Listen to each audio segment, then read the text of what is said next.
Innal hamdalillah nahmaduhu wa nasta'inuhu wa nastaghfiruh wa na'udzu billahi ta'ala min shururi anfusina wa min sayyiati a'malina. Man yahdihillahu fala mudilla lahu wa man yudlil fala hadiya lahu. Asyhadu an la ilaha illallah wahdahu la syarika lahu wa asyhadu anna Muhammadan 'abduhu wa rasuluh. Ya ayyuhalladzina amanu taqullaha haqqa tuqatih wa la tamutunna illa wa antum muslimun.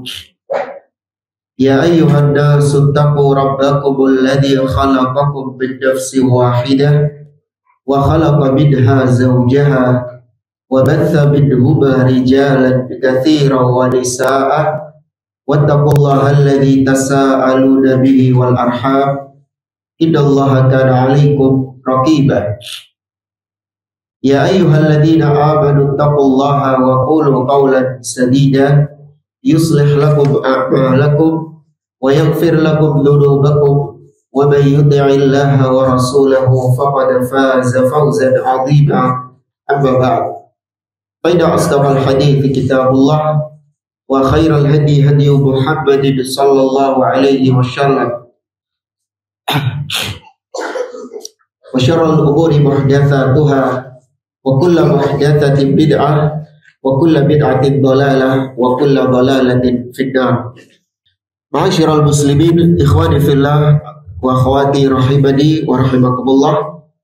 Alhamdulillah, segala puji bagi Allah Subhanahu wa taala yang karena limpahan nikmat dan taufiknya kita dipertemukan kembali oleh Allah di majelis ini untuk kita melanjutkan kembali pembahasan kitab Sifatus Shalah oleh Syekh Muhammad bin Shalih Al-Utsaimin rahimahullah ta'ala. Pada pertemuan sebelumnya kita telah membahas tentang keutamaan dan faedah-faedah sholat, ya, keutamaan dan faedah-faedah sholat. Sudah selesai semua ya? Ada berapa poin kemarin? Ada 7, ya, betul. Dan sekarang kita masuk al-faslul khamis, bab yang kelima, pasal yang kelima, at-tahdhir min idha'atis shalah. Peringatan tentang atau tahdzir, peringatan tentang menyia-nyiakan salat. Ya, perbuatan menyia-nyiakan salat. Kata Syekh, lamma kana lis-salati hadzal fadlul kabir wa hadhihi al-fawaidul 'azimah kana faqduha hirmanan kabiran wa naqsan fadihan fil Islam. Kata beliau, setelah kita mempelajari bahwa salat itu memiliki kemuliaan, memiliki keutamaan yang besar dan memiliki faedah-faedah yang sangat agung, maka dengan demikian seorang yang kehilangan salatnya maka tentu dia akan mendapatkan kerugian yang besar dan akan mendapatkan kekurangan di dalam agamanya, yaitu di dalam Islam. Wa min thamma hadzarallahu wa rasuluhu sallallahu alaihi wasallam min idha'atiha. Maka dengan itulah, karena itulah Allah Subhanahu wa taala dan Rasul sallallahu alaihi wasallam mentahdzir, yang memperingatkan hamba-hambanya, memperingatkan kaum muslimin dari perbuatan menyia-nyiakan salat atau menyepelekan salat. Wa rattaba 'ala dzalika 'uqubatin mutanawwi'atan. Dan Allah mengancam orang-orang yang menyia-nyiakan salat, yang meremehkan salat, diancam dengan sanksi-sanksi dan hukuman-hukuman yang beragam. Di antara ancaman yang Allah ancamkan kepada orang-orang yang meninggalkan salat atau menyepelekan atau meremehkan salat, yaitu apa yang Allah firmankan dalam surat Al-Ma'un ayat yang keempat dan seterusnya. Allah mengatakan fawailul lil musallin, maka celaka bagi orang-orang yang salat. Ya, wail, kata-kata wail itu kita dapati banyak di dalam Al-Quran. Misalnya Allah mengatakan wailul likulli humazatil lumazah, wailul lil mutaffifin. Allah juga mengatakan fawailul lil ladzina yaktubunal kitaba bi aydihim. Banyak kata-kata wail kita dapati di dalam Al-Qur'an. Sering diartikan dengan celaka atau rugi dan yang semisal dengannya. Para ulama menyebutkan wail di antara maknanya adalah al-wadi fi nari jahannam. Wail itu artinya adalah lembah yang ada di neraka jahannam. Jadi orang yang terancam dengan wail, maka dia akan masuk neraka dan dia ditempatkan di wadi tersebut sebagai bentuk siksanya di lembah tersebut. Dan ini salah satu makna wail. Nah, dalam ayat ini Allah mengancam orang-orang yang sholat. Fawailul lil musallin. Wail bagi orang-orang yang sholat. Nah, kalau kita mikir, orang yang sholat saja masih terancam dengan neraka, nggak usah lagi terus nanya, Ustadz yang nggak sholat bagaimana? Jelas ya? Jadi kalau yang sholat saja masih belum bebas dari ancaman neraka, maka nggak perlu kemudian ada pertanyaan, lantas bagaimana dengan yang tidak sholat? Tapi di sini bukan sembarang orang yang sholat yang terancam dengan wail. Namun ayat setelahnya, alladzina hum an sholatihim sahun, yaitu mereka yang sholatnya sahun, lalai, atau meremehkan, atau menyepelekan. Di antara maknanya adalah yaitu dia tidak memperhatikan waktu sholat, atau dia tidak memperhatikan kekhusyuan dalam sholat, atau dia tidak memperhatikan kesuciannya ketika sholat. Intinya sholat dianggap hal yang remeh, dianggap hal yang sepele, dianggap hal yang gak penting. Ya sahun. Kalau bahasa kita angger sholat. Ya pokoknya sholat. Itu yang terancam dengan wail. Walladzina hum yura'un. Nah, ini jelas, yaitu orang-orang yang sholatnya ro'un, yura'un, yaitu ingin untuk dilihat sama orang, alias riya. Tidaklah dia menunaikan sholat kecuali apabila sholatnya itu ditampakkan kepada manusia. Ini ciri orang-orang munafik. Allah sebutkan dalam surat An-Nisa, nanti ada ayatnya di surat An-Nisa ayat 142. Ya, ciri orang-orang munafik yaitu mereka ketika sholat ingin untuk ditampakkan sholatnya kepada manusia. Kemudian di ayat berikutnya, ancaman orang-orang yang menyia-nyiakan sholat, Allah sebutkan di dalam surat Maryam ayat 59 sampai 60. Allah mengatakan, fa khalafa min ba'dihim khalfun adha'us salata wattaba'us syahawati fasawfa yalqawna ghayya. Kata Allah, kemudian datanglah kaum setelah mereka, yang mana kaum tersebut adha'us salah, menelantarkan salat, wattaba'us syahawat, dan mengikuti hawa nafsu, mengikuti syahwat mereka. Fasawfa yalqawna ghayya, maka kelak mereka akan jatuh dalam kesesatan. Illa man taba, kecuali orang-orang yang bertaubat, wa amana, dan dia beriman kemudian, wa amila salihan, kemudian dia mengerjakan amal soleh, fa ulaika yadkhulunal jannata wa la yuzlamuna syai'a, maka mereka lah yang masuk ke dalam surga dan mereka tidak dizalimi sedikit pun. Ya, maka jelas dalam ayat ini Allah menyebut tentang adha'us shalah, orang-orang yang menyia-nyiakan salat dan mengikuti hawa nafsu, maka mereka jatuh dalam kesesatan-kesesatan. Ini merupakan ancaman bagi orang-orang yang menelantarkan salatnya. Wa qala ta'ala fi wasfil munafiqin. Kemudian Allah menyebutkan tentang sifat orang-orang munafik di dalam tadi surat An-Nisa ayat 142. Allah mengatakan, innal munafiqina yukhadi'una Allah wa huwa khadi'uhum. Sesungguhnya orang-orang munafik mereka hendak menipu Allah, Dan Allah membalas tipu daya mereka. Wa idza qamu ila shalah, ketika mereka berdiri untuk menegakkan salat, orang-orang munafik ini qamu kusala, mereka berdiri dalam keadaan kusala, malas, aras-arasan, ngadeg, berdiri mereka, bukan nggak berdiri, tapi berdirinya itu aras-arasan, berat. Kata Allah, innal munafiqina yukhadi'una Allah wa huwa khadi'uhum. Sesungguhnya orang-orang munafik, mereka hendak menipu Allah, namun Allah balas tipu daya mereka. Wa idza qamu ila sholati qamu kusala. Ketika mereka berdiri menegakkan salat, orang-orang munafik ini, maka mereka berdiri dalam keadaan kusala, dalam keadaan malas.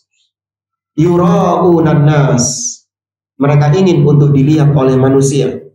Wala yadhkurunallaha illa qalila, dan mereka tidaklah berzikir kepada Allah, tidaklah mengingat Allah kecuali sedikit saja.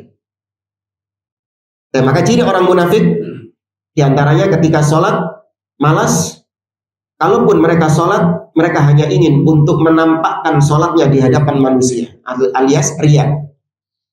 Nah, riya sering dipahami oleh sebagian orang sebagai bentuk syirik, tapi syirik apa? Syirik asghar, syirik kecil. Maka iya, riya itu ada yang syirik asghar, tapi riya itu juga ada yang syirik akbar. Ada riya yang syirik kecil, ada riya yang syirik besar. Apa bedanya? Kapan riya itu syirik kecil dan kapan riya itu syirik akbar?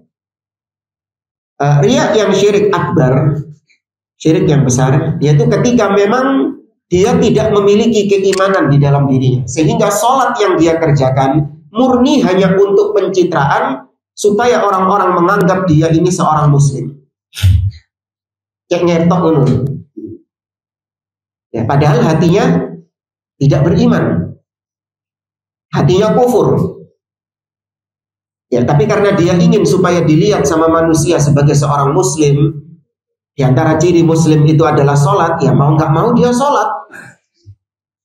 Ya, maka murni sholatnya dia itu hanya untuk supaya dilihat sama manusia. Maka ini riya yang syirik akbar. Riyaknya orang-orang munafik di zaman Nabi SAW.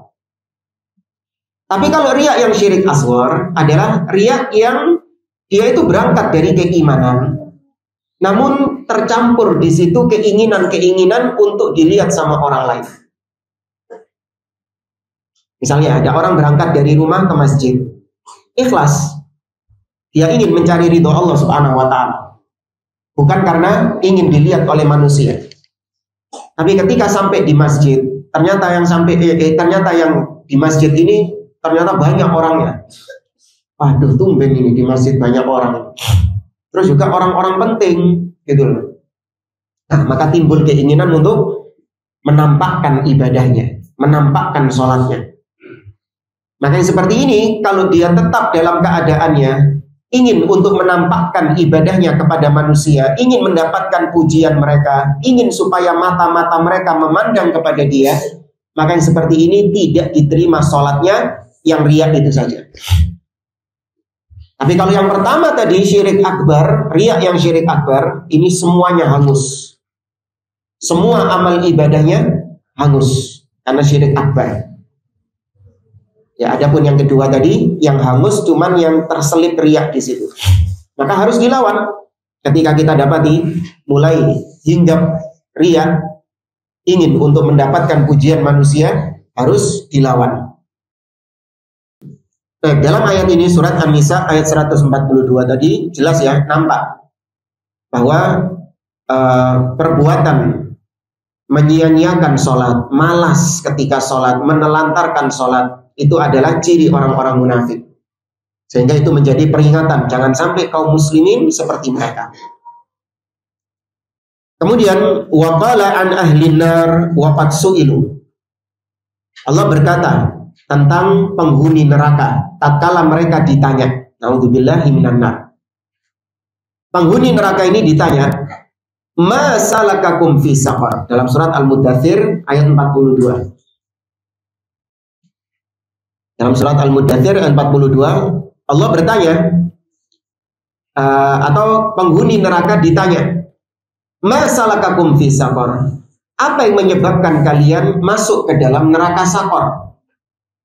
Lalu kata para penghuni neraka Saqar, lihat yang pertama. Kenapa sebabnya mereka masuk neraka Saqar? Qalu lam naku minal musallin. Dulu kami gak sholat. Dulu kami termasuk orang-orang yang meninggalkan sholat. Pertama kali dijawab langsung itu. Baru kemudian walam naku nut'imul miskin. Dahulu kami tidak memberi makan kepada orang miskin. Wa kunna nakhudu ma'al khaidin. Dan dulu kami sering ngobrol-ngobrol, duduk-duduk, berkata dusta, ghibah, namimah, ya, majelis-majelis yang di situ banyak kemungkaran-kemungkaran. Kami ikut duduk di situ. Wa kunna nukadzibu biyaumiddin. Dan kami dahulu mendustakan hari kiamat. Hatta atanal yaqin, sampai datang kematian kepada kami. Ya, maka kalau antum perhatikan surat Al-Muddathir ini dari mulai ayat 42 sampai 47 tentang neraka Saqar atau penghuni neraka Saqar. Kenapa mereka kok bisa masuk neraka Saqar? Jawaban pertama kali yang mereka katakan, kami dahulu meninggalkan sholat, ya, tidak mengerjakan sholat. Maka meninggalkan sholat itu adalah sebab seseorang masuk ke dalam neraka Saqar. Waliyadzubillah. Maka ini ancaman dari Allah Subhanahu wa ta'ala. Wa qala ta'ala, kemudian berikutnya Allah berfirman dalam surat Al-Mursalat ayat 48. Kata Allah, wa idza qila lahum irka'u la yarka'u. Orang-orang mujrimin dalam surat Al-Mursalat itu diulang. Kata Allah Subhanahu wa ta'ala, Allah Subhanahu wa ta'ala mengatakan, fawailun yauma idzin lil mukadzibin. Ya, maka wail bagi orang-orang yang mendustakan hari kiamat. Apa ciri mereka mendustakan hari kiamat? Kenapa kok mereka mendapatkan wail? Karena wa idza qila lahum irka'u. Ketika mereka dikatakan kepada mereka irka'u, rukuklah. Ya, maksudnya rukuk di sini adalah sholatlah. Tapi apa yang mereka perbuat? La yarka'un. Justru mereka tidak melakukan rukuk itu. Justru mereka tidak mengerjakan sholat itu. Kata beliau, ai idza umiru bis sholati la yusallun. Ketika mereka diperintahkan untuk sholat, mereka tidak mengerjakan sholat. Ya, maka ini ancaman dari Allah Subhanahu wa ta'ala tentang orang-orang yang meninggalkan sholatnya. Itu ayat-ayat dari Al-Quran. Sekarang kita atau beliau melanjutkan ayat atau hadis Nabi Shallallahu Alaihi Wasallam. Wa fis sahih anin Nabi Shallallahu Alaihi Wasallam annahu ra'a fil manami annahu. Dan di dalam as-sahih maksudnya bisa Sahih Bukhari dan Muslim.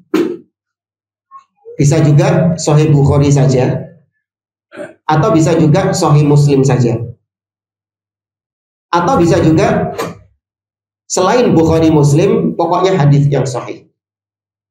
Itu istilah para ulama ya. Jadi antum kalau baca kitab para ulama, antum menemukan kalimat fis sahih, di dalam hadis yang sahih, maka itu yang pertama kali terbetik adalah Sahih Bukhari Muslim, dua-duanya. Atau mungkin bisa juga Bukhari tok, nggak ada di Muslim. Atau bisa juga yang ketiga Muslim tok, nggak ada di Bukhari. Atau bisa juga yang paling kecil kemungkinannya selain Bukhari Muslim, pokoknya itu hadis yang sahih. Ya. Tapi kalau hadis yang kita baca ini ada di dalam riwayat Imam Al-Bukhari. Ya, hadis yang kita baca berikut ada dalam riwayat Imam Al-Bukhari. Kita baca, Nabi SAW melihat di dalam mimpinya, dan kita tahu mimpi Nabi SAW itu wahyu dari Allah. Beda sama mimpi kita. Ya, kalau mimpi kita ini apa?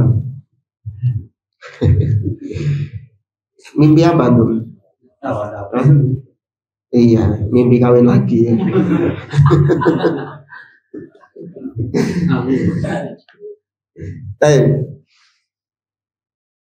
Nabi melihat dalam mimpinya, marra ala rajulin muttaji'in wa idza akhar qa'imun alaihi bisakhratin. Ada seseorang yang sedang bersandar di batu, senden di batu. Ini ada batu besar, dia senden bersandar. Kemudian di atas batu itu ada seseorang. Ya, ada orang lain yang di atas batu itu. Wa idza huwa yahwi bisakhra li ra'sihi. Nah, orang yang di atas itu kemudian melemparkan batu yang besar ke bawah. Nanggone sing senden niku. Ya. Nah, ini bukan yang buat senden ini. Buat yang nggak sholat. Iya, bukan sindiran buat yang senden, bukan. Kemudian fayad lahu ra'sahu, maka kemudian kepalanya bunjur. Oh, kok bunjur? Ya, pecah. Ya, kepalanya pecah.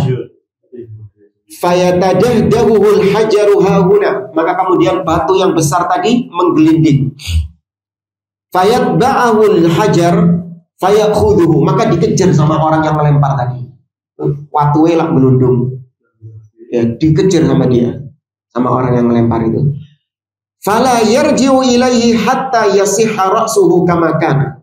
Mari diambil batunya, kembali ke posisinya. Ternyata didapati orang yang tadi kepalanya hancur, waras di sana. Sembuh dia sebagaimana sedia kala. Tsumma ya'udu alaihi fayaf'alu bihi mithla ma fa'ala al-marratal ula. Kemudian dibaleni lagi. Dilempar batu lagi dari atas, pecah sebagaimana sedia kala. Fasa'ala Nabi sallallahu alaihi wasallam anhu. Maka Nabi bertanya tentang orang tersebut. Faqila, maka dikatakan innahur rajulu ya'khudul Qur'an fayarfuduhu wa yanamu 'anis salatil maktubah. Sesungguhnya orang tersebut ya adalah seseorang yang dia mengambil Al-Qur'an, ya kemudian dia tinggalkan Al-Qur'an itu dan dia tidur dalam kondisi meninggalkan sholat yang wajib. Ya, dia tidur dalam keadaan meninggalkan sholat yang wajib. Nah, sengaja dia tidur untuk meninggalkan sholat yang wajib tadi. Nah, maka bisa jadi kata para ulama ini adalah ancaman di neraka bagi orang-orang yang meninggalkan sholat tersebut, bahwa dia akan dilempar batu dari atas, kemudian kepalanya pecah dan dikembalikan ke bentuk semula terus seperti itu. Karena ketika di akhirat siksanya itu bukan terus sekali disiksa maka kemudian selesai, enggak. Contoh misalnya Allah berfirman dalam surat Al-Kahfi. Kata Allah Subhanahu wa taala, "Faman syaa'a falyu'min wa man syaa'a falyakfur. Inna a'tadna lidh-dhalimina naran ahata bihim suradiquha wa iyastaghithu yughathu bima'in kalmuhli yashwil wujuh bi'sa syarabu wa sa'at murtafaqa." Kata Allah, sesungguhnya kami telah menyiapkan bagi orang-orang yang zalim neraka yang siksanya meliputi mereka. Kemudian kata Allah, setiap kali penghuni neraka itu minta tolong, ya minta tolong agar ditolong dari neraka, maka ditolong mereka. Bagaimana menolongnya? Diberi air yang panas seperti besi yang mendidih, besi yang meleleh. Yashwil wujuh, di mana besi tersebut bisa membuat wajah menjadi hangus, bisa menjadi meleleh. Dicedekno di rai ini. Ya, airnya itu belum diminum, masih didekatkan di muka, itu bisa membuat wajah ya melepuh, meleleh. Tapi nggak mau mereka minum. Tatkala mereka minum, Allah sebutkan wasuku ma'an hamiman. Mereka diberi minum dengan air yang mendidih, air yang panas. Faqatta'a am'a'ahum, maka air yang panas tadi mencabik-cabik usus mereka. Tapi apakah selesai kemudian? Enggak, dikembalikan lagi ususnya, sehat lagi. sehat lagi ususnya. Kemudian dia minum lagi, tercabik-cabik lagi ususnya, dikembalikan lagi terus seperti itu. Jadi jangan dikira siksa neraka itu sekali terus selesai. Enggak, dikembalikan lagi. Dalam surat An-Nisa, An-Nisa, Allah mengatakan, kullama nadijat juluduhum baddalnahum juludan ghairaha liyadhuqul adab. Setiap kali kulit mereka matang, maka diganti dengan kulit yang baru. Ya, setiap kali kulit mereka matang diganti dengan kulit yang baru, liyadhuqul adab, supaya mereka terus merasakan adab itu. Karena seorang ketika, dan ini ketika di dunia ya, untuk mendapati orang kalau sudah melepuh, kena luka bakar, maka kulitnya itu seperti mengeras. Atau mungkin yang pernah kena knalpot lah, yang biasanya sering kena knalpot.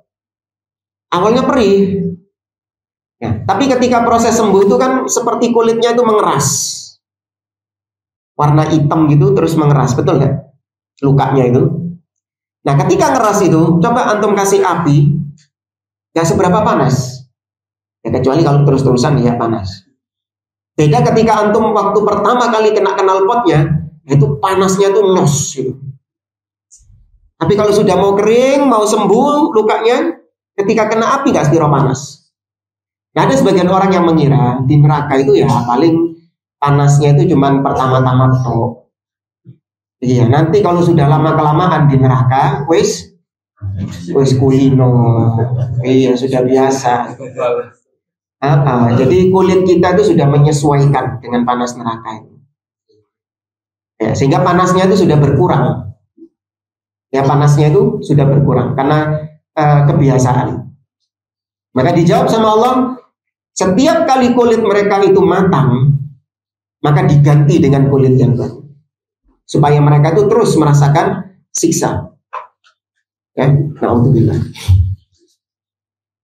Dan kita baca di sini, wa akhbaran Nabi sallallahu alaihi wasallam anna man lam yuhafid ala hadhihi salawat falaysa lahu nurun wala burhanun wala najatun yaumal qiyamah. Nah, Nabi sallallahu alaihi wasallam juga mengabarkan bahwa barang siapa yang tidak menjaga solat-solat yang 5 waktu, maka dia tidak akan mendapatkan cahaya pada hari kiamat, tidak akan mendapatkan keselamatan pada hari kiamat. Wa yuhsyaru ma'a a'immatil kufri, dan kelak pada hari kiamat dia akan dibangkitkan bersama imam-imam kekufuran, bersama tokoh-tokoh kekufur. Siapa? Di pertemuan lalu sudah kita singgung. Barang siapa yang tidak menjaga sholat, dia akan dibangkitkan bersama siapa? Fir'aun, Qarun, Haman, dan Ubay bin Khalaf. Ya, ini tokoh-tokoh kekufuran. Fattaqullaha ta'ala, maka kata Syekh, bertakwalah kalian kepada Allah. Wa aqimus shalah, dan dirikan salat. Wa hafidhu 'alaiha fi awqatiha, dan berusahalah untuk menjaga salat itu di waktu-waktunya. Wa addibu auladakum 'alaiha, dan didiklah anak-anak kalian untuk melaksanakan sholat. Ya, buat para suami, didik istri dan anak untuk melaksanakan sholat. Ya, perhatikan sholat mereka. Seorang suami memiliki tanggung jawab di dalam rumahnya. Dia akan ditanya oleh Allah Subhanahu wa taala. Nabi bersabda, kullukum ra'in wa kullukum mas'ulun an ra'iyatihi. Masing-masing di antara kalian adalah pemimpin, dan kelak kalian akan ditanya ya tentang apa yang telah kalian pimpin itu. Seorang suami memimpin istri dan anak-anaknya, terutama tentang bagaimana sholat mereka, tauhid mereka, bagaimana ibadah mereka. Ya, akan ditanya oleh Allah Subhanahu wa taala. Seorang tabi'in atau seorang ulama tabi'ut tabi'in, kalau nggak salah, bernama Amr bin Qais al-Mula'i. Dia mengatakan, innal mar'ata la tukhasimu zawjaha yaumal qiyamati. Sesungguhnya kelak para istri-istri akan menuntut, menggugat suaminya di hadapan Allah pada hari kiamat kelak. Fataqul, maka sang istri mengatakan kepada Allah, ya Rabbi, wahai Rabbku, hadza zauji, inilah suamiku wahai Allah. La yu'addibuni wa la yu'allimuni syai'an. Dulu ketika di dunia dia nggak pernah mendidik aku, dia tidak pernah mengajarkan aku ilmu sedikit pun. Innama ya'tini bi khubzis suq. Dia cuma datang kepadaku dengan membawa roti. Maksudnya dia itu cuma bisanya ngasih makan tapi nggak bisa mendidik. Ya, hanya bisa menafkahi. Jangan dianggap kemudian seorang suami itu sudah selesai tanggung jawabnya dalam rumah tangga ketika dia sudah bisa menafkahi, bisa memberikan tempat tinggal, ya bisa membahagiakan, ngajak istrinya jalan-jalan. Enggak. Bukan itu tugas terbesar suami. Tugas terbesar seorang suami adalah qu anfusakum wa ahlikum nar. Jagalah diri kalian dan keluarga kalian dari neraka. Ya kalau cuma makan, tempat tinggal, itu wanita-wanita nggak perlu nikah sama kita, mereka sudah bisa makan. Mereka sudah bisa makan, mereka juga sudah punya tempat tinggal. Nggak usah rabi sama kita sudah, nggak usah kawin sama laki-laki. Kalau cuma sekedar makan dan tempat tinggal. Ya, maka pentingnya tugas seorang suami adalah menjaga istri dan anak-anaknya dari neraka. Namun sangat disayangkan berapa banyak di antara para suami yang justru menjadi suami-suami yang dayuth. Bukannya menyelamatkan istri dari neraka, justru menjerumuskan istri dan anak-anaknya dari neraka. Membiarkan mereka membuka auratnya, membiarkan mereka melakukan kemungkaran-kemungkaran, kemaksiatan-kemaksiatan. Bahkan sebagiannya malah bangga. Ya, bangga ketika istrinya menampakkan auratnya, bangga ketika anak-anaknya berbuat kemaksiatan, berbuat kemungkaran, malah disuruh, didukung. Alhamdulillah. Berapa banyak di antara orang tua yang ketika anaknya sudah beranjak dewasa, malah ditanya, kok umur segini belum punya pacar? Ajak pacarmu ke rumah. Ya, ayah mau kenalan. Ya, mama mau kenalan, ajak pacarmu ke sini. Ya, tiap malam minggu pamit, ya diajak kencan anaknya, dibiarin sama orang tuanya. Ya, yang penting sudah dibawakan martabak, kan? Sudah dibawakan terang bulan. Senang wong tua, anaknya ditukar ambil terang bulan. Alhamdulillah. Yang mana tanggung jawab seorang suami demikian? Hati-hati ancaman Nabi SAW. Thalathatun qad harramallahu alaihim al-jannah.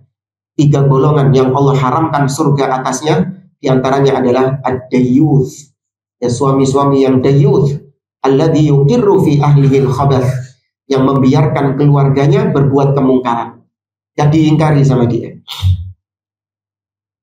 Dan maka kata beliau, didik anak-anak kalian melaksanakan salat. Fa inna nabiyya sallallahu alaihi wasallam amarakum, karena Nabi sallallahu alaihi wasallam yang memerintahkan kalian wahai para suami. Nabi bersabda, muru auladakum bis shalah. Perintahkan anak-anak kalian, putra-putri kalian untuk salat. Wahum abna'u sab'i sinin. Tatkala mereka berusia 7 tahun. Nah, perintahkan, suruh mereka salat. Wadribuhum 'alaiha, dan pukullah mereka. Wahum abna'u ashrin, pada usia 10 tahun. Jadi ada pendidikan mukul itu ada di dalam Islam. Jadi kalau sekarang ada model-model pendidikan baru dari barat, nggak boleh mukul anak. Atau ada lagi yang lebih aneh itu, nggak boleh ngomong jangan. Ya, nggak boleh ngomong jangan. Ya, pendidikan-pendidikan yang aneh-aneh. Nah, agama kita sudah memiliki konsep pendidikan. Ya, dan itu adalah pendidikan tarbiyah dari Allah Subhanahu wa Ta'ala yang menciptakan manusia. Nabi memerintahkan untuk para orang tua agar menyuruh anak-anaknya sholat di usia 7 dan memukul mereka ketika mereka meninggalkan sholat di usia 10. Cuman pukulan di sini bukan pukulan-pukulan yang bisa mengakibatkan cacat atau bisa mengakibatkan cedera, enggak. Hanya pukulan-pukulan yang sifatnya ya sakit-sakit yang biasa gitulah, ditepuk, dijewer, ya, sakit-sakit yang tidak menimbulkan luka, tidak menimbulkan cedera, atau bahkan naudzubillah menimbulkan cacat. Ya, bukan terus pukul, langsung ngambil pentungan dikepruk ndase bukan. Boleh. Iya. Sama istri juga demikian. Ya, seorang suami boleh memukul istrinya. Seperti yang Allah firmankan dalam surat An-Nisa. Allah mengatakan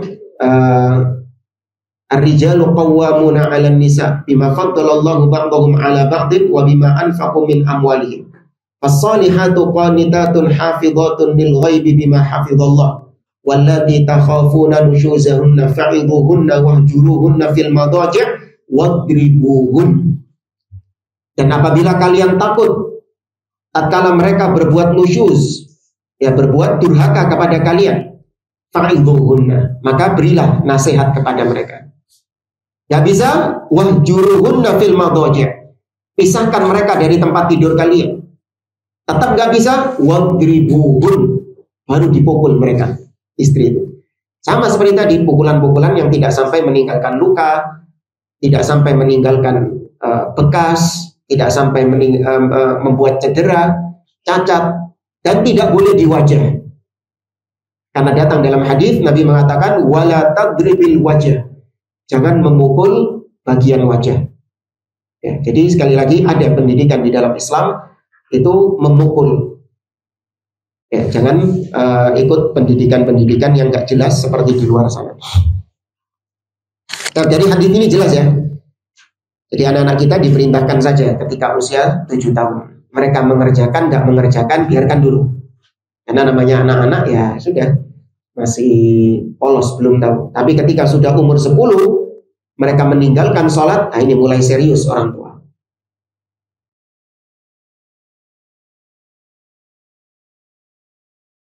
Tapi anaknya sendiri loh, jangan anaknya tetangga. Ya anaknya tetangga nggak sholat dipukul-pukul. Bukan. Anaknya sendiri.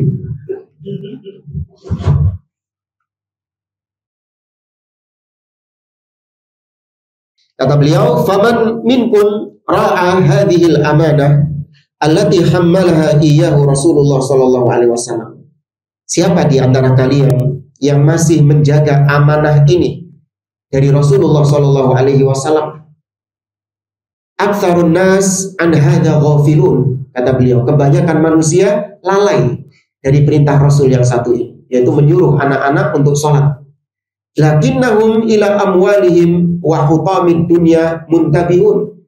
Namun kebanyakan manusia kalau sudah perkara harta, perkara-perkara dunia, mereka aware di situ. Ya, mereka perhatian di situ. Ditanyakan anaknya penghasilannya sudah berapa atau pendidikannya bagaimana. Ya. Bahkan ketika anaknya kuliah di luar kota, kuliah di luar negeri, nah ini hati-hati.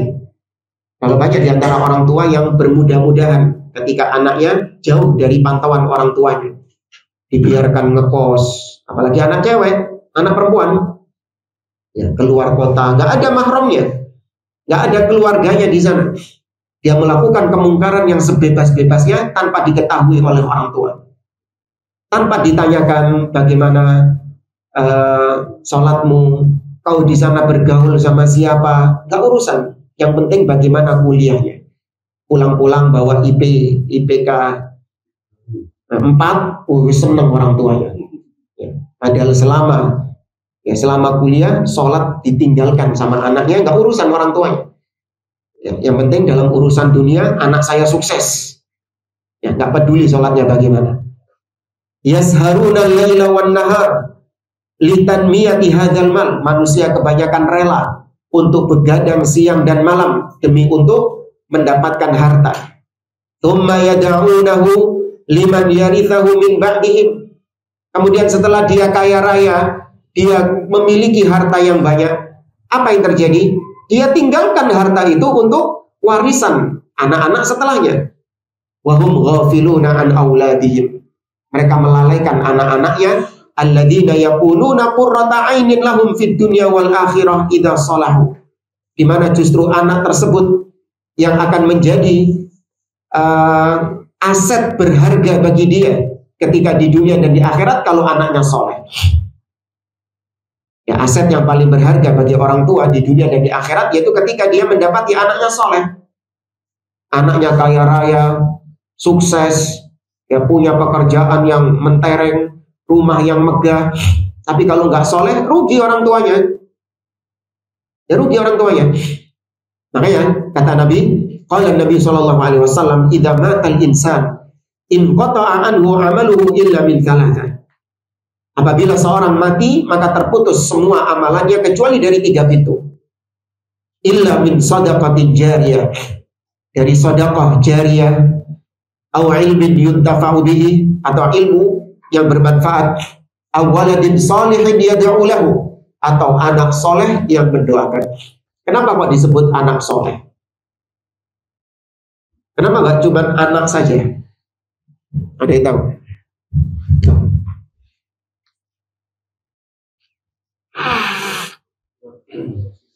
Hah? Kenapa disebut cuma anak soleh?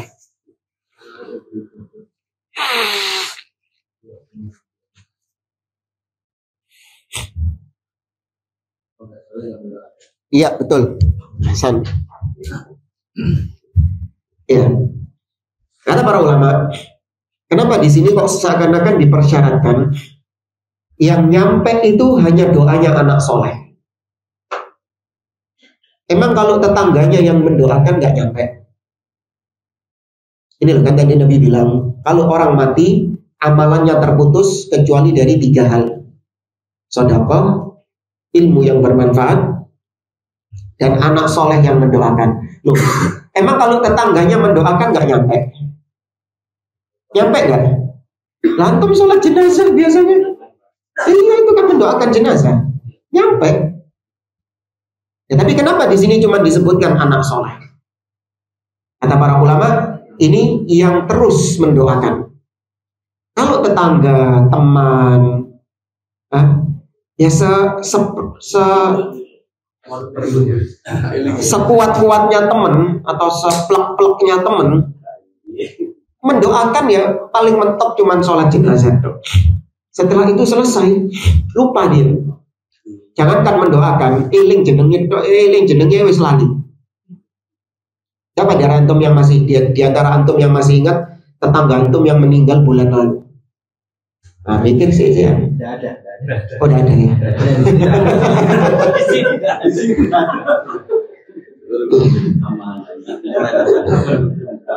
Ya nggak harus 1 bulan lalu lah.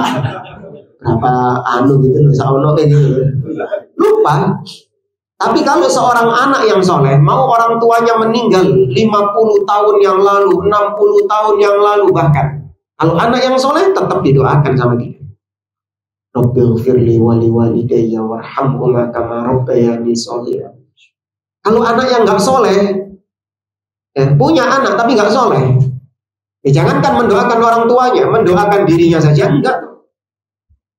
Maka merugi orang tua yang tidak memiliki anak yang soleh. Dan anak yang soleh itu bukan cuma ustadz, awas. Jangan dianggap anak soleh itu kalau anaknya jadi ustadz. Kalau nggak jadi ustadz tak soleh, bukan. Apapun profesinya, mau dia dokter atau dia pedagang, ya sepanjang dia menunaikan hak Allah, dia taat kepada Allah Subhanahu wa Ta'ala, dia meninggalkan maksiat kepada Allah, dia bertauhid dan komitmen di atas sunnah, ya di atas pemahaman para sahabat. Ya meskipun dia pedagang, ya meskipun dia dokter atau apapun profesinya, sepanjang dia berada di atas tauhid, dia menunaikan ketaatan kepada Allah Subhanahu wa Ta'ala, maka dia anak yang soleh. Ya, jadi jangan ada mindset anak soleh itu harus ustadz, harus lulusan ini, harus lulusan itu, enggak. Ya. Kemudian kata Syekh, afala takhafun ayyuhal muslimun min hadhil mas'uliyah. Wahai kaum muslimin, tidakkah kalian takut dengan tanggung jawab ini? Latus alunna yawma idzin 'anin na'im, kalian akan ditanya pada hari kiamat oleh Allah Subhanahu wa Ta'ala. Afala takhafun an yakuna iqabukum ala tarki tarbiyati auladikum ayyakunu minal aqin lakum jazaan wifaqa. Tidakkah kalian takut wahai kaum muslimin, ketika kalian mendapatkan sanksi, mendapatkan siksa dari Allah, ketika kalian meninggalkan tarbiyah kepada anak-anak kalian, tidak lagi mendidik anak-anak kalian, sehingga anak-anak kalian menjadi anak yang durhaka kepada kalian, disebabkan oleh kalian juga. Ya, jazaan wifaqa, sebagai balasan yang setimpal atas kalian. Maka kata para ulama, di antara bentuk cara ya untuk supaya anak ini taat kepada kita adalah dengan mendidiknya taat kepada Allah. Supaya anak taat kepada kita, cara mendidiknya adalah didik dia untuk taat kepada Allah. Banyak di antara pendidikan kepada anak, bahwasanya anak itu dididik taat sama orang tua hanya sebatas tabadul manafi', hanya sebatas simbiosis mutualisme. Nah, kamu yang taat ya sama orang tua ya, karena orang tua itu yang melahirkan, orang tua itu yang menafkahi, orang tua itu yang apa lagi? Iya, yang mendidik, yang ini, yang disebutkan jasa-jasa orang tuanya. Maka pertanyaannya satu, kalau tidak ada itu semua, apakah anaknya masih taat sama orang tua? Tentu tidak. Kalau model pendidikannya seperti itu, jadi anak itu menganggap bahwa saya taat sama orang tua sebagai bentuk balas budi, karena dulu orang tua yang sudah susah payah membesarkan saya, mendidik saya, maka saya taat sama orang tua karena hal itu. Sekarang kalau misalnya orang tuanya dari kecil nggak diopeni anaknya, ditelantarkan, nggak diurus, bahkan dibuang di pinggir jalan, kira-kira anaknya mau nggak taat sama orang tuanya? Jangankan taat, nganggep wong tua wae nggak mau dia nganggep bapaknya sebagai orang tuanya. Ada beberapa bulan yang lalu itu kasus viral. Jadi ada beberapa anak sepakat untuk menitipkan orang tuanya ke panti jompo. Yang lebih ngenes lagi, anak-anaknya ini sepakat bilang kepada pengurus panti jomponya, kalau bapak mati, kita nggak usah dikabari. Ada pernah dengar itu? Ya. Kalau bapak mati, nggak usah dikabari kita. Ya, tanda tangan sudah selesai. Ketika ditelusuri, kenapa anak-anaknya kok sepakat berbuat seperti itu sama orang tuanya? Karena orang tuanya dari kecil menelantarkan anaknya. Gak diurus anaknya, ditinggal sama orang tuanya. Baru ketika orang tuanya sudah tua, sudah renta, sakit-sakitan, anaknya sudah jadi orang semua. Iya sih, dari kecil jadi orang sudah. Maksudnya anaknya sudah sukses. Ya, maka orang tuanya nyesel balik. Tapi anaknya sudah kadung mangkel sama orang tuanya, gak direkam, gak dikubris sama anaknya. Hanya taruh panti jompo itu. Yang lebih miris lagi, kebanyakan orang-orang justru mendukung siapanya? Anaknya. Iya, saya baca komentar-komentar itu. Iya benar gitu. Iya. Saya kalau jadi anaknya pun juga seperti itu perilaku saya. Alhamdulillah. Ini karena tidak dididik dengan tauhid. Coba kalau anaknya itu dididik dengan tauhid, bahwasanya kita taat sama orang tua karena perintah siapa? Karena perintah Allah Subhanahu wa taala. Sudah gak usah ngelihat orang tuamu bagaimana bengisnya, bagaimana kejamnya orang tuamu, bagaimana durhakanya orang tuamu kepada engkau. Gak usah dilihat.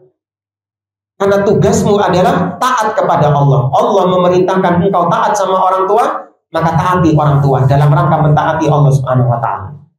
Allah berfirman, "Wa qadha rabbuka alla ta'budu illa iyyah wa bil walidaini ihsana." Dan Rabbmu telah menetapkan agar jangan kau beribadah kecuali hanya kepada Dia saja, dan berbuat baiklah kepada kedua orang tuamu. Maka seorang anak yang dididik dengan pendidikan tauhid, dia tetap taat sama orang tuanya meskipun orang tuanya menelantarkan dia dari kecil. Meskipun orang tuanya memukul dia, meskipun orang tuanya bengis kepada dia. Karena taatnya dia sama orang tua itu adalah bentuk ketaatan kepada Allah SWT.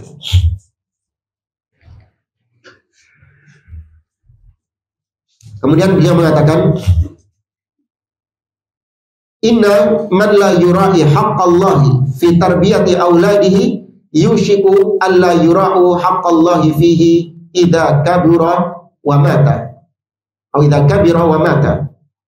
Kata beliau, sesungguhnya orang-orang yang tidak menjaga hak Allah dalam mendidik anak-anaknya, maka tentu dia tidak akan menjaga hak Allah ketika anak-anaknya itu tua atau bahkan sampai dia mati. Ya, kalau dia tidak memperhatikan masalah sholat ini, anaknya dibiarkan terlantar, ya tidak menunaikan sholat dibiarkan, maka itu akan terbawa sampai anaknya tua, akan terbawa sampai dia mati. Maka orang tua ikut andil di situ.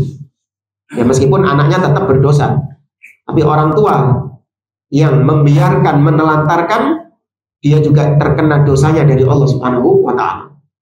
Fa'alaikum ayyuhal muslimun anturabbu auladakum madamu nash'an yataqabbaluna ala mahabbatis salah atau mahabbatis salah wa mahabbatil huduri ilal masajid. Maka wajib atas kalian wahai kaum muslimin untuk mendidik anak-anak kalian ya sepanjang tatkala mereka dalam masa pertumbuhan. Ya, sehingga mereka menjadi orang-orang yang mencintai sholat, menjadi orang-orang yang cinta untuk hadir di masjid, ya, menjadi orang-orang yang suka menghadiri masjid, menghadiri sholat di masjid. Nah, namun perlu diperhatikan ketika mengajak anak ke masjid. Ya, kalau dia masih di bawah tamyiz, di bawah umur-umur yang tamyiz, kalau dia tergolong anak yang anteng gitu ya, tidak mengganggu orang di masjid, maka boleh diajak meskipun dia usianya masih di bawah usia tamyiz. Ya, tapi kalau dia ternyata anaknya yang rame, ya, tergolong anak yang nggak bisa diem, nggak bisa anteng, maka lebih baik jangan diajak dulu. Tapi kalau dia umurnya sudah umur tamyiz, 6 tahun ke atas, 5 tahun ke atas, ya umur 6, umur 7, ya bisa dibilangi, ya makanya seperti ini boleh diajak, sepanjang tetap dalam pengawasan orang tuanya. Biasakan anak-anak kita itu menghadiri sholat berjamaah di masjid. Tapi yang terjadi di masyarakat kita, justru yang banyak datang ke masjid anak-anaknya. Iya, masjid dipenuhi sama anak-anaknya. Di masjid tempat saya itu arek cilik toh, wake pencilaan. Tanya, bapak, ayahmu mana, abimu mana? Abi di rumah, gitu. Anaknya disuruh sholat, bapaknya nggak sholat. Diwakilkan gitu.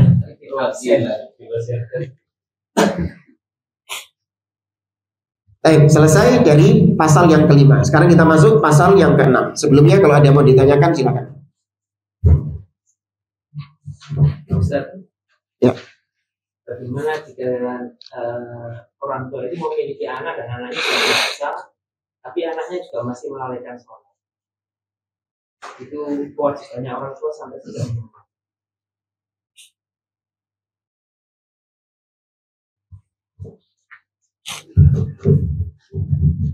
Ya, bagaimana ketika orang tua mendapati anaknya yang sudah dewasa, tapi dia masih melalaikan sholat? Apa yang dilakukan sama orang tua? Maka yang dilakukan sama orang tua tetap dia memerintahkan anaknya untuk melaksanakan sholat itu. Tetap harus ada pengingkaran, harus ada amar ma'ruf nahi munkar. Gak boleh didiamkan, gak boleh dibiarkan. Hanya saja orang tua hanya sebatas menasihati, hanya sebatas mengingkari. Adapun anaknya tetap meninggalkan sholat, maka itu tidak berdampak kepada orang tua tidak berdosa. Ya, yang jadi masalah adalah ketika orang tua membiarkan. Ada orang-orang tua yang biarkan anak saya memilih jalannya sendiri, kok bijak. Bahkan jangankan masalah sholat, masalah agama dibiarkan sama orang tuanya. Saya nggak memaksa anak saya untuk memilih agama. Biarkan anak saya memilih sendiri dengan hatinya agama apa yang dia pilih. La haula wala quwata illa billah. Ya, disuruh anaknya kalau mau agama lain silahkan, kata bapaknya, kata orang tuanya. Masalah jilbab, ada orang tua yang tidak mau memerintahkan putrinya untuk berjilbab. Kata dia, biarkan dia memilih sendiri mau berjilbab atau tidak. Saya tidak memaksa. Ya memang nggak bisa kita memaksa, tapi harus memerintahkan. Dan kita memiliki power orang tua itu. Tatkala sang anak mungkin tidak mentaati perintah Allah Subhanahu wa taala, bisa kita gunakan kekuatan seperti tadi memukul, atau mungkin diancam dengan ancaman-ancaman, tak dikasih uang jajan misalnya, ya, atau mungkin motornya diambil, ya, atau mungkin ya banyaklah dengan ancaman-ancaman seperti itu orang tua bisa. Ya maka diingkari. Gunakan kekuatan, gunakan power. Maksudnya power di sini adalah wewenang yang Allah berikan kepada seorang ayah sebagai pemimpin dalam rumah tangganya, gunakan untuk mengingkari kemungkaran tersebut. Kata Nabi SAW, "Man ra'a minkum munkaran falyughayyirhu biyadihi." Barang siapa di antara kalian yang melihat kemungkaran, maka hendaklah dia rubah kemungkaran itu dengan tangannya. Nah, siapa yang bisa mengingkari kemungkaran dengan tangan, dengan kekuasaan? Di antaranya adalah ayah, seorang suami kepada istri dan anak-anaknya. Nah, maka gunakan kekuatan itu, jangan malah biarkan sang anak memilih sendiri agama apa yang mau dia anut. Biarkan dia memilih sendiri mau pakai jilbab atau tidak. Biarkan dia memilih sendiri mau sholat atau tidak. Alhamdulillah. Ini nggak benar orang tua demikian. Ya, jadi itu, selama ada usaha, selama ada pengingkaran, namun anaknya tetap di luar itu, di luar kuasa orang tuanya, dia nggak sholat, maka ayahnya tidak berdosa. Wallahu a'lam. Ya. Anaknya sudah diberitahu untuk mengikuti maksudnya manfaat salah, seperti inilah yang diajarkan pemahamannya seperti itu. Malah menuduh itu sesat, itu aliran yang menyesatkan. Saya nggak akan mau ikut kajian. Saya bilang, tugas ayah memberikan kepada kamu pengertian. Masalah kamu nggak mau itu setelah kamu, tapi jelas ayah memberikan kamu pengertian. Ayo kalau kamu mau ikut kajian, sekali bapak aja kajian. Nggak mau. Saya tidak akan mau ikut karena itu sesat. Dan ayah tidak perlu lagi nyuruh saya, karena ini sudah urusan saya sama Allah. Jadi dia sudah tahu betul bahwa karena dia sudah dewasa, dia merasa bahwa ayah sudah berdosa, sudah cukup. Tinggal saya secara urusan sama Allah. Kalau seperti itu, Ustaz. Ya, kalau pendapat yang anak demikian, dia sudah dalam kondisi dewasa, maka orang tua ketika dikatakan bahwa cukup, jangan menasihati saya, maka nggak boleh dia cukup, selesai. Terus dia cari cara, ya bagaimana mengajak, mendakwai anaknya untuk kembali ke jalan yang hak, ya untuk kembali kepada pemahaman yang benar. Entah mungkin dengan dikasih buku, atau mungkin dikirimkan potongan-potongan video ke WA-nya. Masih banyak metode-metode untuk berdakwah. Tapi kalau kita berdakwah langsung kepada dia, ngajak dia ke kajian, itu menyebabkan nanti akhirnya dia ini semakin antipati, bahkan berujung pada dia kurang ajar sama orang tuanya, durhaka sama orang tuanya. Ya mending cari cara yang lain. Ya, selama itu cara-cara yang memang dibenarkan secara syar'i, tidak ada larangan di dalam syar'i, maka ditempuh cara-cara tersebut. Sama seperti anak dakwah kepada orang tuanya. Ketika orang tuanya sudah marah, melarang anaknya untuk mendakwai dia, ya jangan putus asa. Terus dia cari cara, dia cari celah semampu dia. Meskipun bagaimana dia dapat hidayah atau tidak itu urusan Allah Subhanahu wa ta'ala. Yang penting kita mengupayakan sebisa kita, semampu kita untuk mengajak dia kepada jalan yang hak. Ya Allah wa'lam. Yang lain ibu-ibu?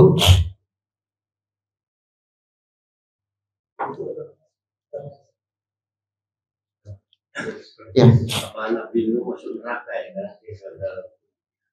Naudzubillah, enggak ada Nabi masuk neraka, Pak. Pak, ada cerita-cerita tarbiyah dalam Al-Quran maupun hadis tentang Nabi Nuh dengan keluarganya. Iya. Di mana dia mendidik anaknya kok sampai akhirnya Kan'an itu malah tenggelam. Iya. Ingat ya, seorang itu dikatakan sukses mendidik anak bukan ketika anaknya itu menjadi anak yang soleh, bukan ketika anaknya jadi ulama, bukan anaknya ketika jadi hafid Quran.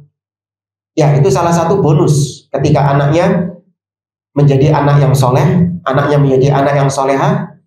Iya.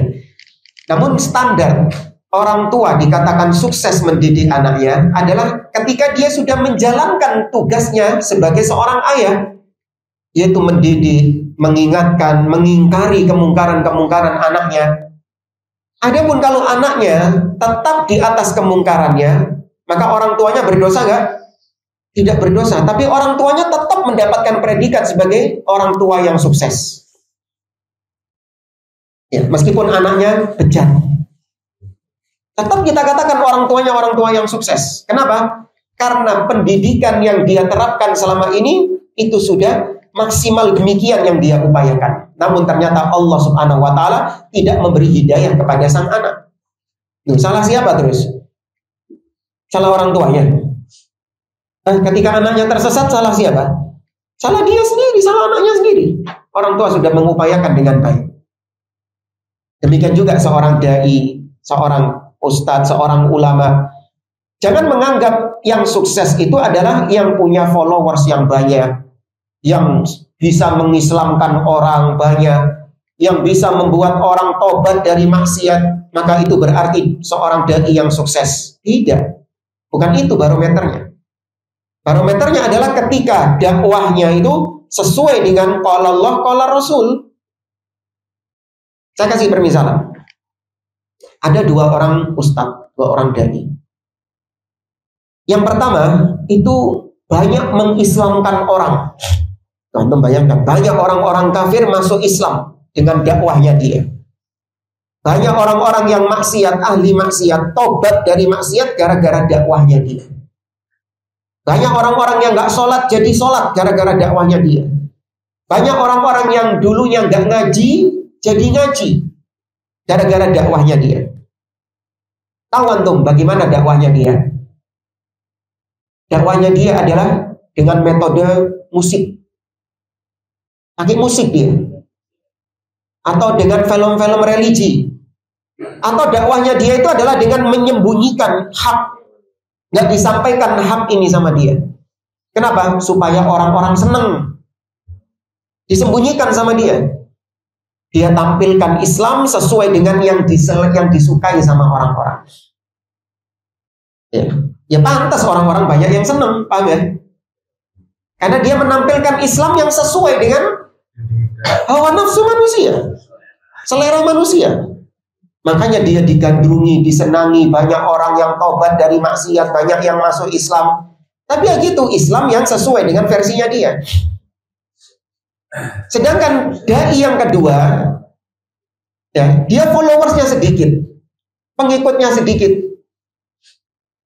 Ya, tidak ada orang yang tobat gara-gara dakwahnya dia, nggak ada.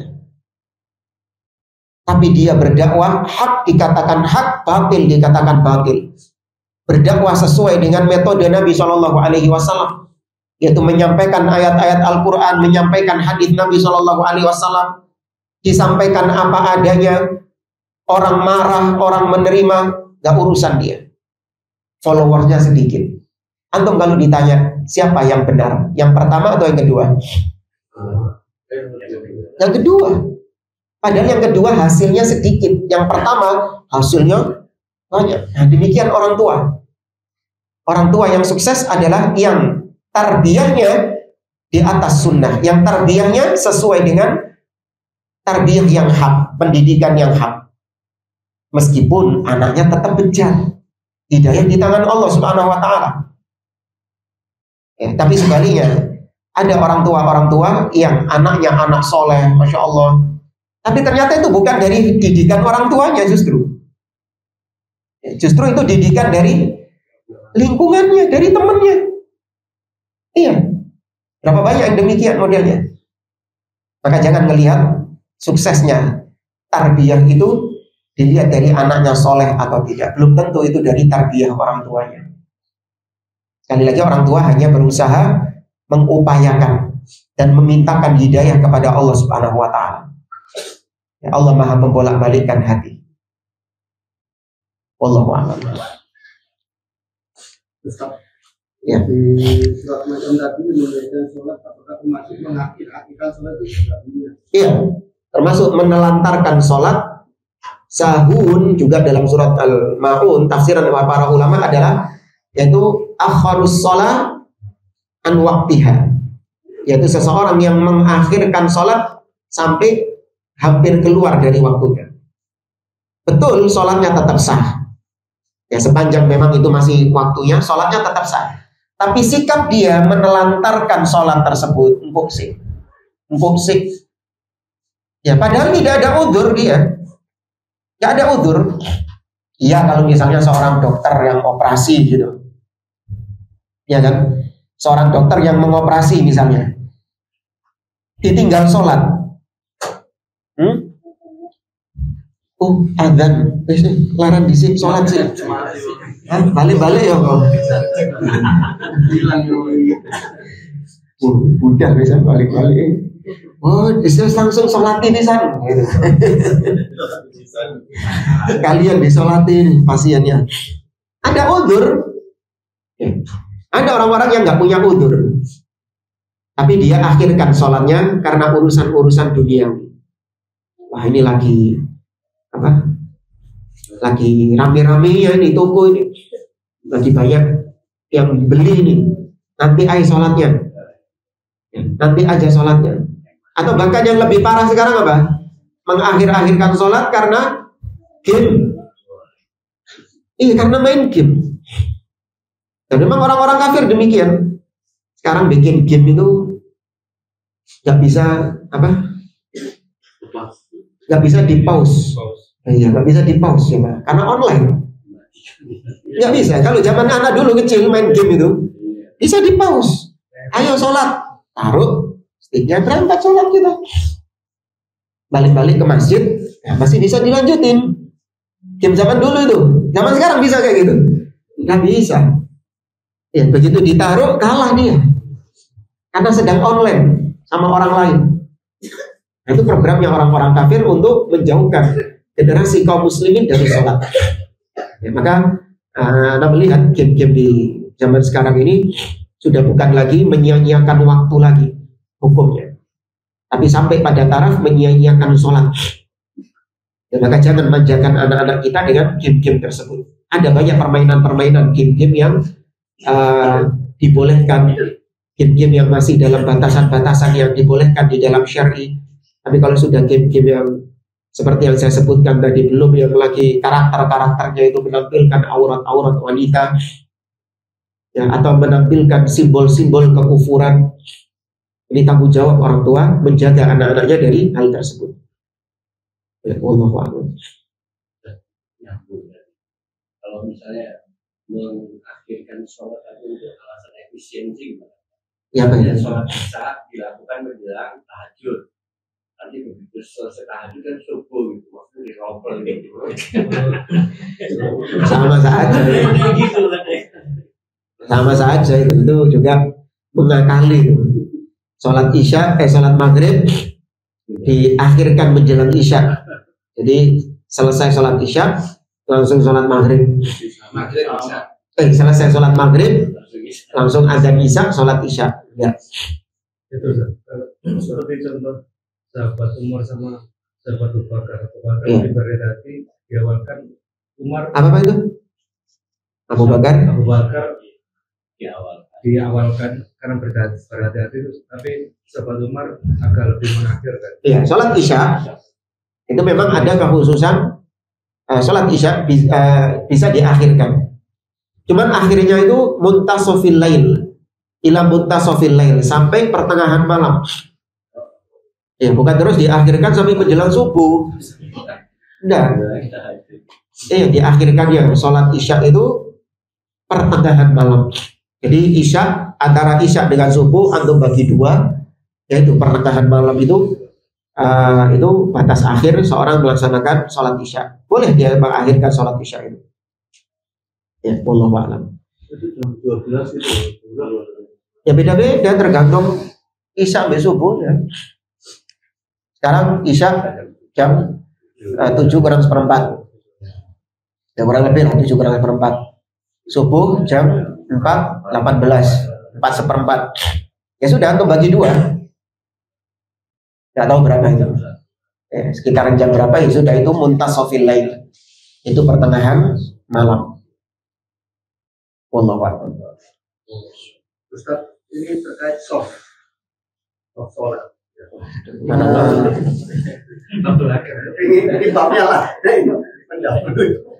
Karena di tempat saya ini ketika soft pertama penuh, terus ada jamaah di soft kedua sendirian, tapi dia narik. Nggak ada sunnahnya itu. Nggak ada tuntunannya. Jadi kita dapati, dan ini umum banyak berjalan di manusia. Ketika kita datang dan kita lihat soft pertama sudah penuh, maka kemudian kita membuat soft baru. Ketika itu tiba-tiba ada orang dari soft pertama mundur ke belakang. Ya kita, loh kok mundur?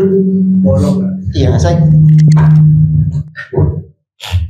kok mundur? Saya kira ada mau kemana gitu. Ya sudah, saya tempati tempatnya dia.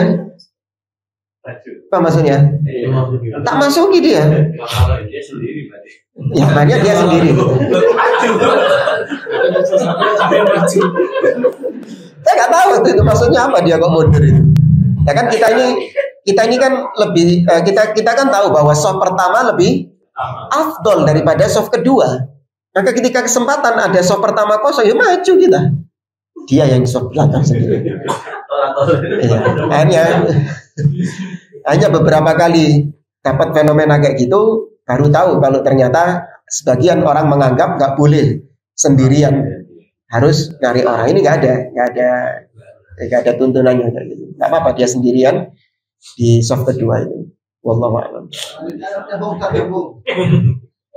kita penuh di depan, yang orang pertama kali itu harus di belakang imam, atau bisa semi kanan atau semi kiri sebebasnya dia. Secara asal di belakang imam.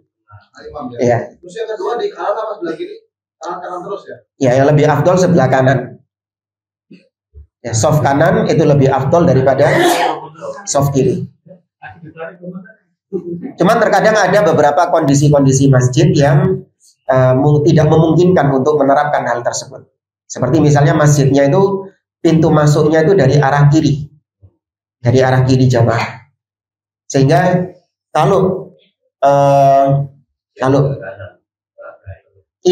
kalau harus pas sama imam, itu menyebabkan orang-orang itu akhirnya nggak bisa lewat ketika sujud, nggak bisa lewat, nggak bisa mengisi soft yang ada di kanannya karena sudah mentok belakang, nggak ada jalan lagi. Ada kondisi-kondisi seperti itu, ya mungkin udzur dibolehkan dia mengambil langsung dari arah kanan. Kondisi-kondisi tertentu. Cuman secara asal posisi makmum di belakang imam.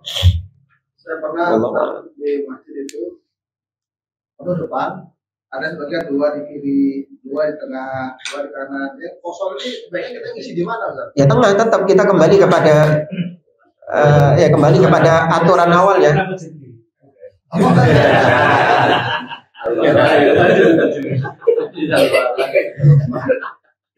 Ya tetap kita kembali kepada hukum asalnya di tengah. Kita mengambil soft tengah. Wallahu a'lam.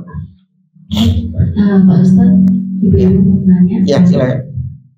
Assalamualaikum warahmatullahi wabarakatuh. Waalaikumsalam.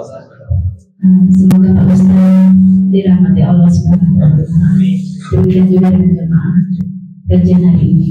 Mau tanya Pak Ustaz, misalnya kita punya waktu sedikit akan tidur dan pada saat bangun kita punya waktu sedikit antara mau azan subuh. Nah, mana yang lebih afdal? Kita mendirikan sholat tahajud atau sholat witir? Ya. Waalaikumsalam warahmatullahi wabarakatuh.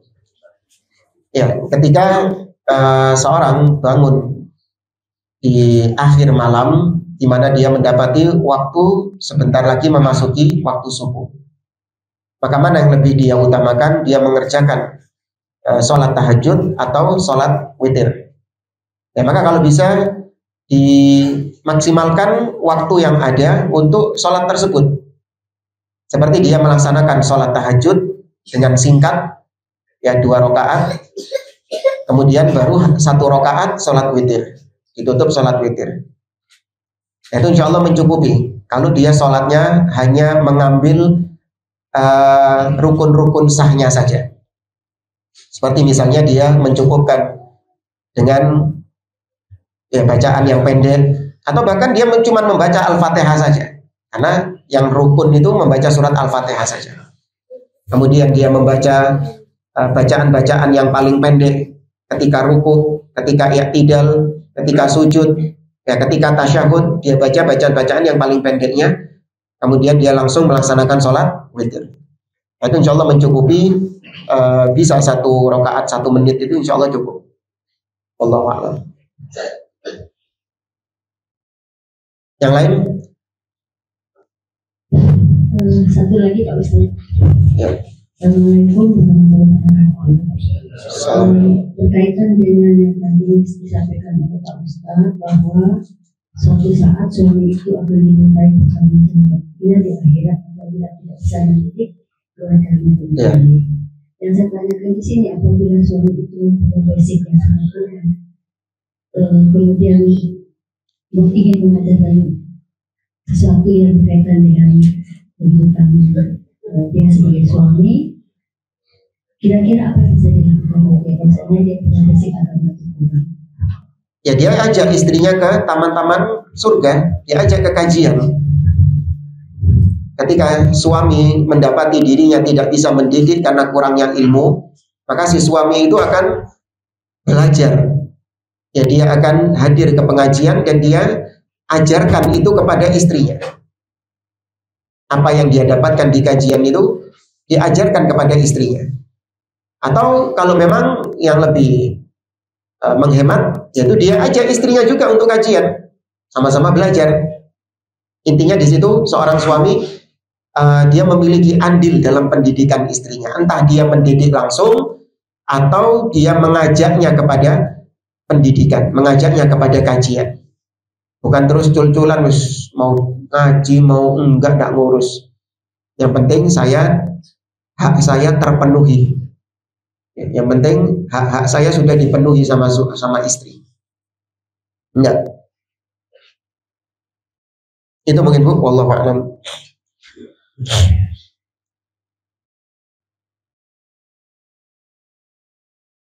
Coba.